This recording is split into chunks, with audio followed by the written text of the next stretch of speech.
planet of the fakes for kids. Young people are growing horns from cell phone use. Study how our desk jobs and smartphone addictions are warping our skeletons.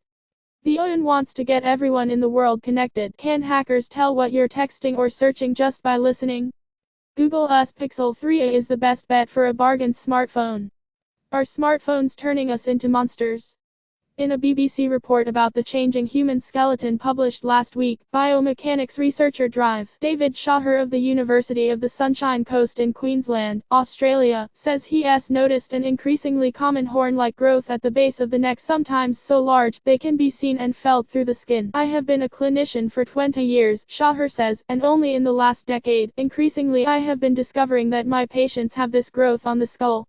These horns or spikes, which clinicians call an external occipital protuberance, were first noted in 1885 but thought to be a rare that French scientist Paul Broca credited for his research on the area of the frontal lobe dubbed Broca's area, argued the anomaly was undeserving of a medical diagnosis.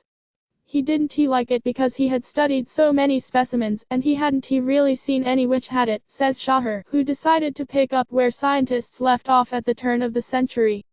Shaher believes the spikes may be caused by the habitual bent neck posture of frequent mobile device users, which many already complain leads to neck pain. Holding this position for long periods of time can put extra pressure at the point where the neck muscles meet the skull.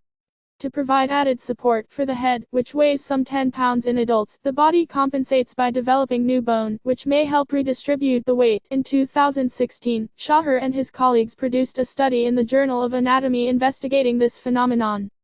They analyzed over 200 radiographs of patients between 18 and 30 years old, and found the growth in 41% of them. The spikes were more common in males, with the largest 1.4 inches belonging to a man.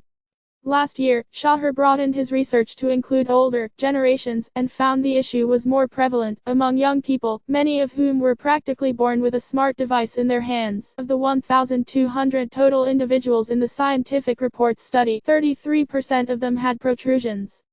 Those in the 18 to 29 age group had the highest rate of prevalence, indicating that newer technology may be playing a role. Shaher assures that these spikes are not cause for medical treatment, but once they there's probably no getting rid of them.